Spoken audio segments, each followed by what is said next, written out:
Assalamu alaikum wa rahmatullahi wa barakatuh. Bienvenue sur Révélation de l'Islam. Dans cette vidéo, nous allons ensemble explorer des enseignements précieux de l'Islam qui, Inch'Allah, renforceront votre foi et apporteront de la lumière dans votre vie. Dans ce monde en perpétuelle évolution, où les épreuves et les défis semblent se multiplier, il est essentiel de se rappeler que chaque difficulté porte en elle une bénédiction cachée. Comment transformer l'adversité en une occasion de grandir spirituellement? Comment surmonter les épreuves avec foi et sérénité?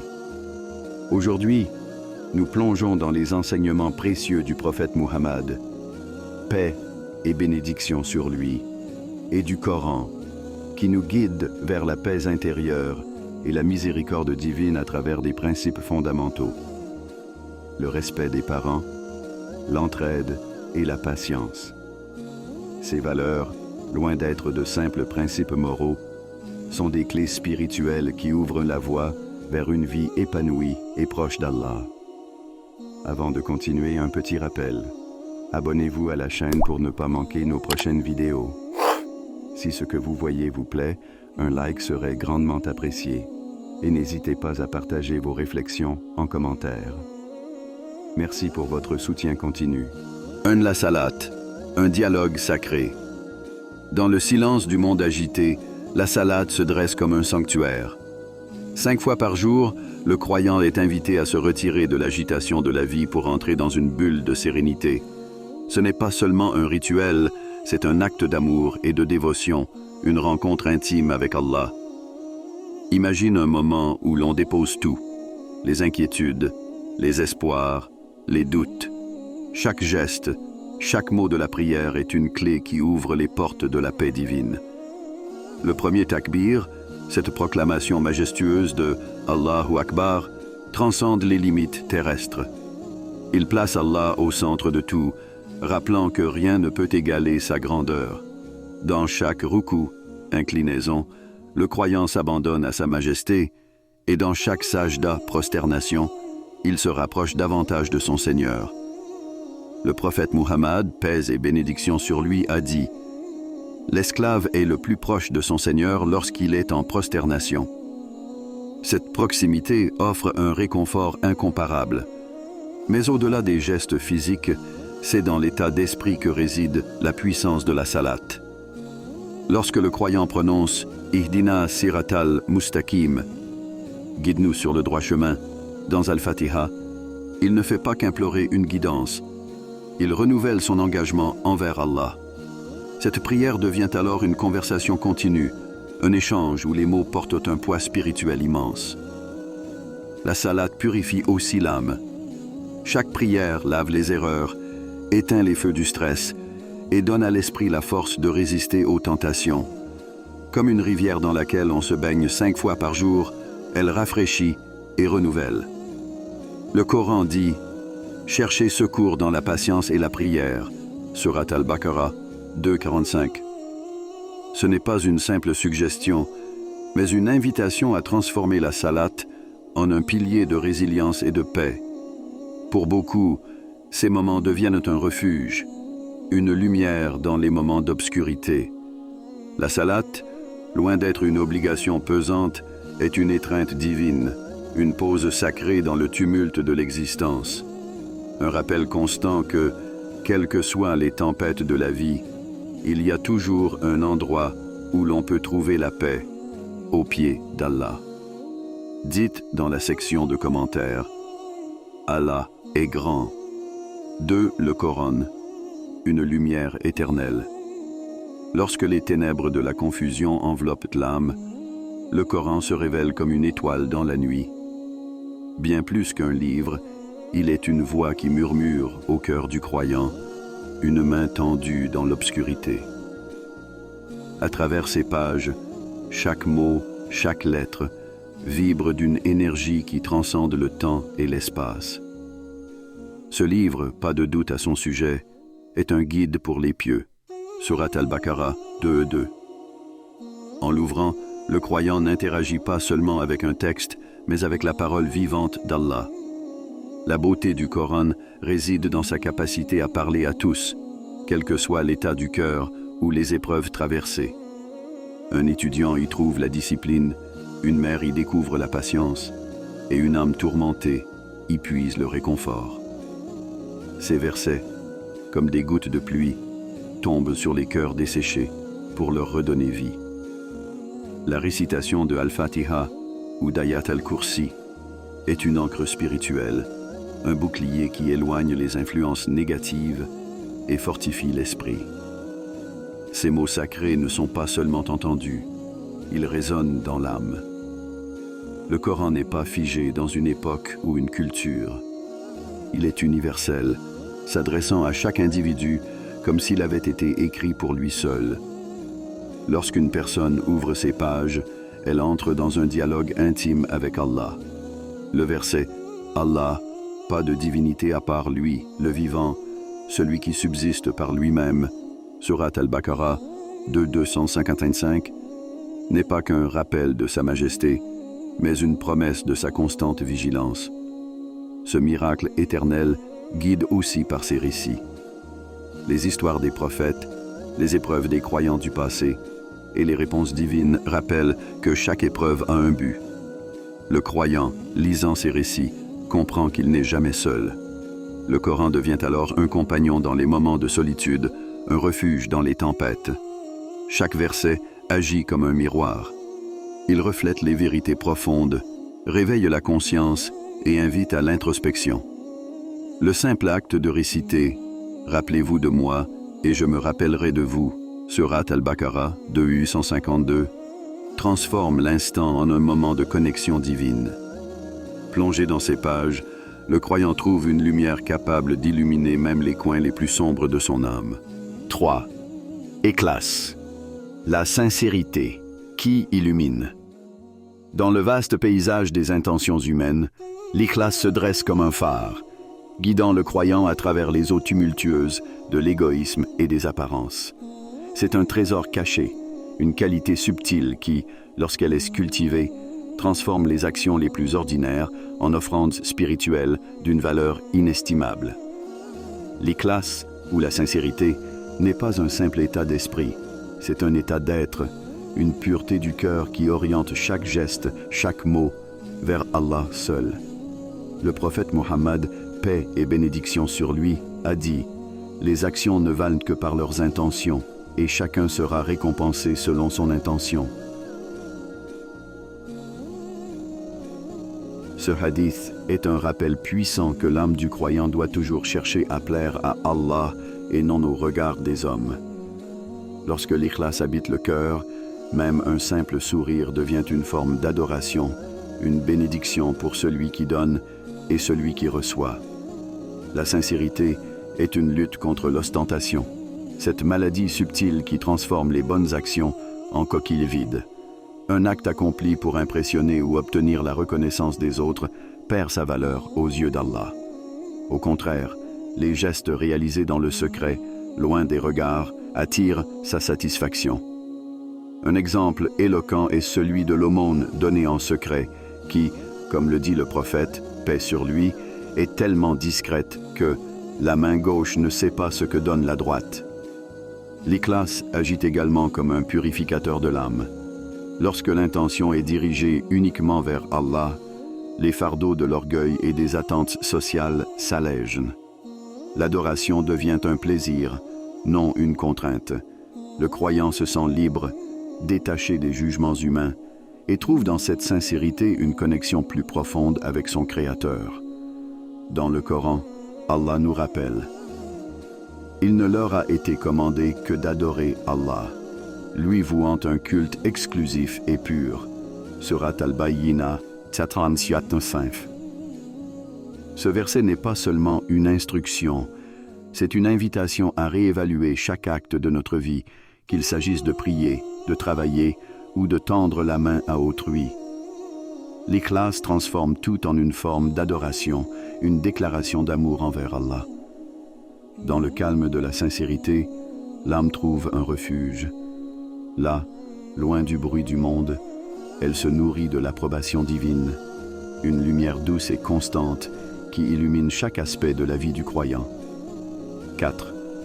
Le dhikr, une mélodie de paix. Dans un monde saturé de bruit et de distractions, le dhikr émerge comme une mélodie douce et apaisante qui résonne dans le cœur du croyant. Chaque mot murmuré, chaque souffle prononcé en l'honneur d'Allah est une porte qui s'ouvre sur un océan de sérénité. Subhanallah, Alhamdulillah, La ilaha illallah. Ces paroles sacrées ne sont pas de simples répétitions, mais des notes d'amour et de gratitude qui élèvent l'âme au-dessus des préoccupations terrestres. Le Coran affirme « Ceux qui croient et dont les cœurs se tranquillisent à l'évocation d'Allah. N'est-ce que pas par l'évocation d'Allah que les cœurs se tranquillisent ?» de Surat Ar-Ra'd 13-28. Ces mots résonnent comme une promesse divine, un rappel que dans les moments d'anxiété, il suffit de se souvenir d'Allah pour retrouver le calme intérieur. Chaque évocation devient un refuge, un rempart contre les tempêtes émotionnelles et les attaques invisibles du mal. Le dhikr transcende le simple acte vocal. C'est un état d'être, une connexion constante avec Allah qui transforme les moments ordinaires en instants sacrés. Marcher dans la rue en murmurant Astaghfirullah, méditer sur la grandeur d'Allah en disant Allahu Akbar ou simplement répéter La hawla wa la quwwata illa billah. Ces gestes simples tissent un lien puissant entre l'homme et son Créateur. Ils rappellent que nous ne sommes jamais seuls, que l'œil vigilant d'Allah veille constamment sur nous. Le prophète Mohammed, paix et bénédiction sur lui, a enseigné que réciter Ayat al-Kursi avant de dormir protège toute la nuit. Il a également conseillé de dire 100 fois Subhanallah wa bihamdihi, ce qui efface les péchés comme les feuilles tombent d'un arbre. Ces enseignements montrent que le dhikr est non seulement une source de paix, mais aussi une arme spirituelle contre les influences négatives. Le dhikr n'impose aucune contrainte. Il peut être pratiqué à tout moment et en tout lieu, dans la solitude d'une pièce, au milieu d'une foule ou en marchant dans la nature. Ces instants d'intimité avec Allah ne nécessitent ni cérémonie ni effort complexe, juste un cœur sincère et une langue en mouvement. Ainsi, chaque mot de dhikr agit comme un baume pour les cœurs blessés, une lumière douce qui éclaire les chemins sombres. En le pratiquant, le croyant trouve un équilibre spirituel et une sérénité que rien d'autre ne peut égaler. 5. Tawakkul, confiance absolue en Allah. La confiance en Allah, ou tawakkul, est comme un souffle qui apaise l'âme dans les moments d'incertitude. C'est une démonstration de foi absolue, un abandon conscient entre les mains du Créateur, tout en s'engageant activement dans les efforts humains. Cette harmonie entre action et reliance transforme les défis de la vie en opportunités de grandir spirituellement. Le prophète Mohammed, paix et bénédiction sur lui, a résumé cette idée avec une sagesse intemporelle. Attache ton chameau, puis mets ta confiance en Allah. Cette métaphore illustre le cœur même du tawakkul. Faire tout ce qui est en notre pouvoir, tout en plaçant le résultat entre les mains d'Allah. Ce n'est pas une résignation, mais un équilibre subtil entre responsabilité et foi. Le tawakkul libère des angoisses liées aux incertitudes de la vie. Lorsque tout semble incertain, il devient un refuge, rappelant que le contrôle ultime appartient à Allah. Le Coran nous rassure, et quiconque place sa confiance en Allah, il lui suffit. Surat At-Talaq 65-3. Ce verset est un rappel constant que même lorsque nos plans échouent, Allah orchestre tout avec une sagesse infinie, bien au-delà de notre compréhension. Les histoires des prophètes incarnent cette foi absolue. Hajar, seul dans le désert avec son fils Ismaël, est un exemple poignant. Face à l'absence totale de ressources, elle courut entre Safa et Marwa, cherchant désespérément de l'eau, tout en gardant une confiance inébranlable en la miséricorde d'Allah. Et c'est dans cet abandon total que l'eau miraculeuse de Zamzam jaillit. Ce récit n'est pas simplement une leçon d'histoire, mais une démonstration vivante de la manière dont Allah ne délaisse jamais ses serviteurs. Placer sa confiance en Allah, c'est aussi reconnaître que les épreuves ne sont pas des punitions, mais des enseignements. À travers elles, le croyant est poli, affiné et rapproché d'Allah. Le tawakkul transforme la peur de l'inconnu en une sérénité profonde, une assurance que rien ne nous atteindra si ce n'est ce qu'Allah a décrété. Avec le tawakkul, le cœur devient léger, libéré du poids des inquiétudes. Chaque pas est fait avec la certitude qu'Allah veille, qu'il pourvoit et qu'il ne laisse jamais une âme seule dans l'adversité. Cette foi est une ancre dans la tempête, un rappel constant que nous sommes sous la protection d'un Seigneur infiniment sage et miséricordieux. Avant de continuer, un petit rappel. Abonnez-vous à la chaîne pour ne pas manquer nos prochaines vidéos. Si ce que vous voyez vous plaît, un like serait grandement apprécié et n'hésitez pas à partager vos réflexions en commentaire. Merci pour votre soutien continu. 6. Les bonnes actions. Semences de paix. Chaque jour, l'occasion de faire une bonne action se présente discrètement, comme une fleur qui éclot sans bruit. Un sourire échangé, une parole réconfortante, une main tendue. Ces gestes, apparemment anodins, ont une portée bien plus grande qu'il n'y paraît. Dans l'islam, la valeur d'un acte ne se mesure pas à sa grandeur extérieure, mais à l'intention sincère qui l'anime. Le prophète Mohammed, paix et bénédiction sur lui, a dit « Le sourire que tu adresses à ton frère est une aumône. » Ces mots révèlent une vérité profonde. Chaque acte, aussi petit soit-il, peut devenir une offrande précieuse lorsqu'il est fait pour plaire à Allah. Le Coran nous exhorte « Faites le bien, Allah aime les bienfaiteurs » Surat Al-Baqarah 285. Cette injonction n'est pas seulement une invitation à agir, mais un rappel que le bienfait ne se limite pas aux bénéficiaires.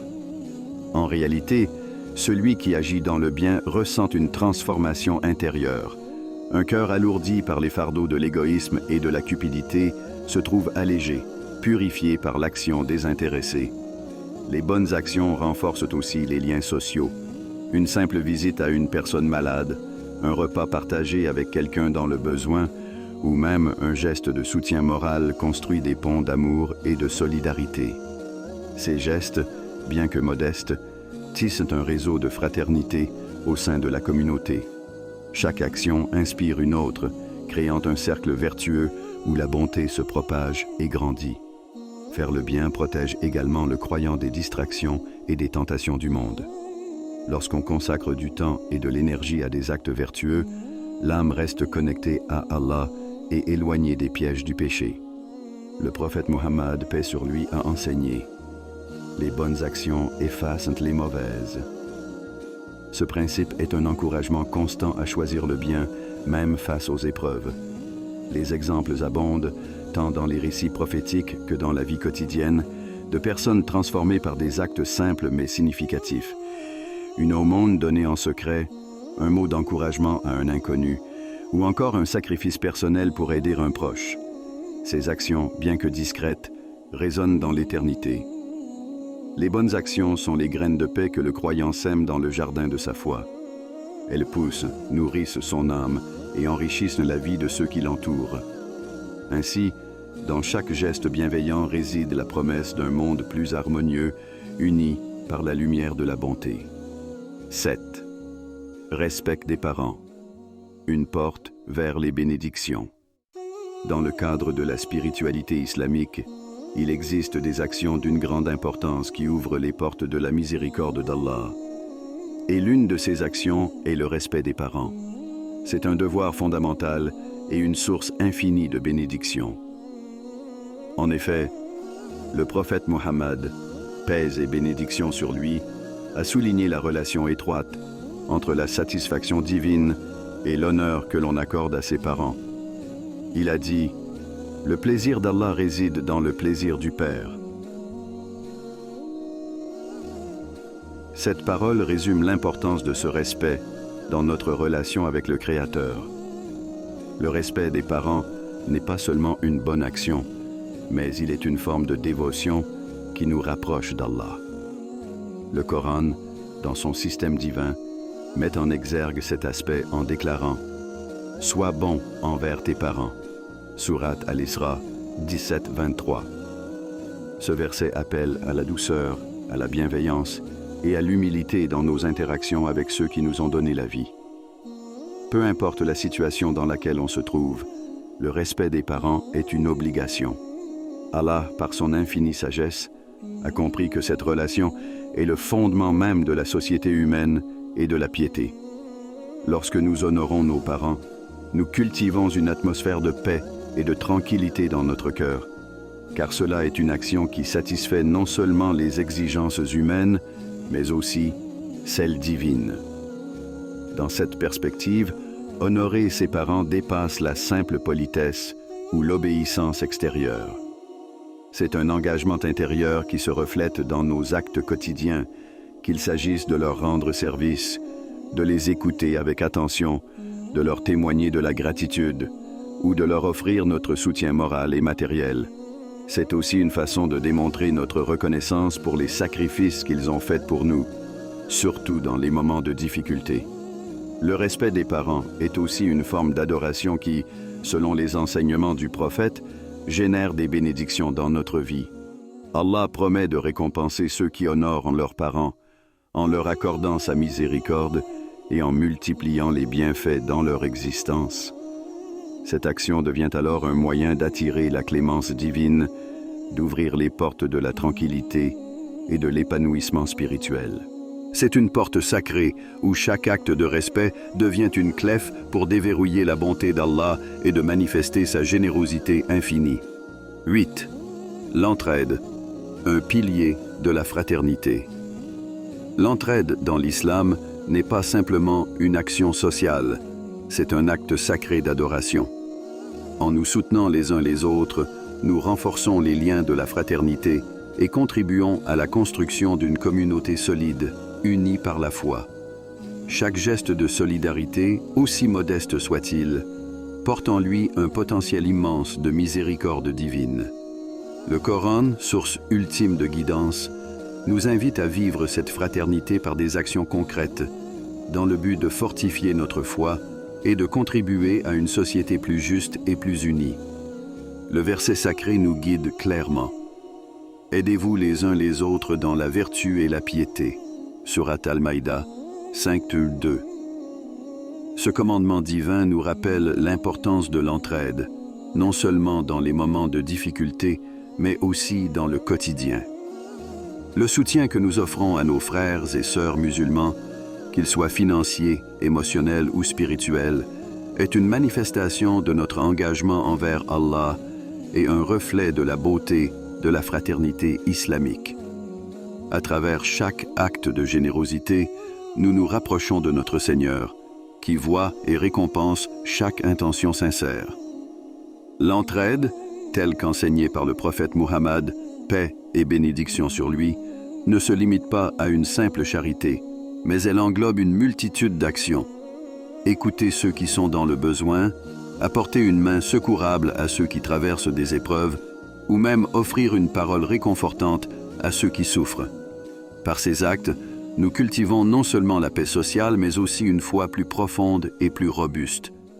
Le croyant qui aide son prochain est celui qui démontre, à travers son action, sa soumission à Allah et son amour pour la communauté. L'entraide, dans cette vision spirituelle, ne se fait pas dans le but de rechercher une reconnaissance humaine, mais bien dans l'intention pure d'attirer la bienveillance divine. Chaque geste de solidarité est un acte de piété qui contribue à purifier notre cœur et à renforcer notre relation avec Allah. Le prophète Mohammed, paix et bénédiction sur lui, a dit « Celui qui soulage une difficulté d'un croyant, Allah lui soulagera une de ses difficultés le jour du jugement. » Ainsi, en nous aidant mutuellement, nous semons les graines de la miséricorde d'Allah dans nos vies et dans notre communauté. En soutenant autrui, nous construisons non seulement une société plus harmonieuse, mais nous devenons aussi des instruments de la paix divine, contribuant à un monde où la fraternité, l'amour et la solidarité sont les valeurs fondamentales. 9. La patience. Une lumière dans l'adversité. La patience, dans la voie de l'islam, est bien plus qu'une simple vertu. Elle est une lumière qui éclaire les ténèbres de l'adversité. C'est une qualité précieuse qui permet de traverser les épreuves de la vie avec une foi inébranlable et une sérénité profonde. Le prophète Muhammad, paix et bénédiction sur lui, a magnifiquement décrit la patience comme étant une lumière.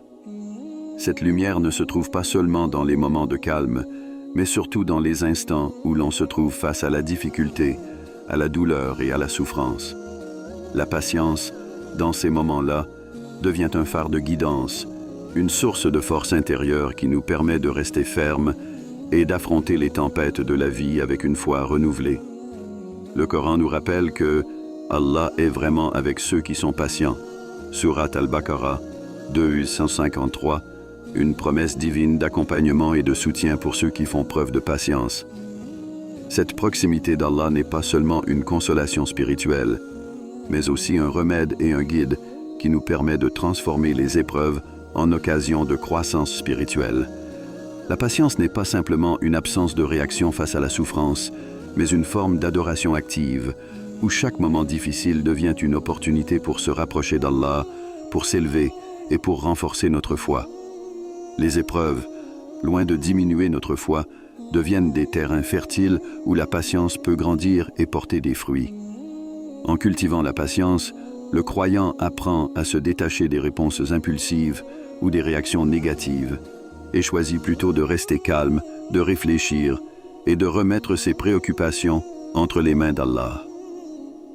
À travers cette pratique, chaque défi devient une leçon de persévérance et d'humilité, une occasion de purifier notre âme et d'approfondir notre relation avec notre Créateur. Le prophète, paix et bénédiction sur lui, nous a enseigné que la patience n'est pas un signe de faiblesse, mais une démonstration de force spirituelle. Il est dit dans un hadith, « La patience n'est pas simplement ce qui est observé dans l'instant où l'épreuve arrive, mais c'est la patience qui est cultivée tout au long de l'épreuve, jusqu'à son terme. »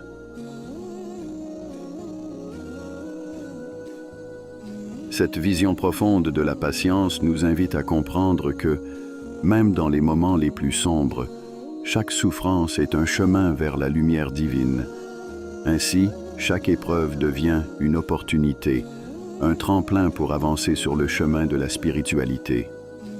Par la patience, nous transformons les obstacles en moyens de nous rapprocher d'Allah et d'enrichir notre foi. La lumière de la patience, en fin de compte, illumine non seulement nos vies, mais aussi celles des autres, créant un environnement de paix, de sagesse et de confiance en Allah. En conclusion, chaque acte de dévotion que nous accomplissons, qu'il s'agisse de respecter nos parents, de tendre la main à ceux qui en ont besoin, ou de faire preuve de patience dans l'adversité, est une opportunité précieuse de nous rapprocher d'Allah. Ces principes ne sont pas seulement des enseignements spirituels, mais des clés pour ouvrir les portes de la paix intérieure, de la sérénité et des bénédictions divines. Le prophète Muhammad, paix et bénédiction sur lui, nous a montré, à travers son exemple, que ces vertus transforment non seulement notre relation avec notre Seigneur, mais aussi nos relations avec les autres, créant ainsi une communauté fondée sur la fraternité, l'amour et la miséricorde. Alors, à chaque étape de votre vie, rappelez-vous que chaque épreuve et chaque acte de bienfaisance est une occasion de grandir, de se purifier et de s'élever spirituellement. En honorant ces principes, nous cultivons non seulement une foi plus forte, mais aussi un monde plus juste et plus lumineux. Que votre cœur soit rempli de cette lumière divine et que vos actions reflètent la grandeur des enseignements d'Allah. Avant de terminer, si cette vidéo vous a été utile et que vous souhaitez continuer à apprendre et grandir dans la foi, n'oubliez pas de vous abonner à Révélation de l'Islam et d'activer la cloche pour recevoir toutes nos nouvelles vidéos.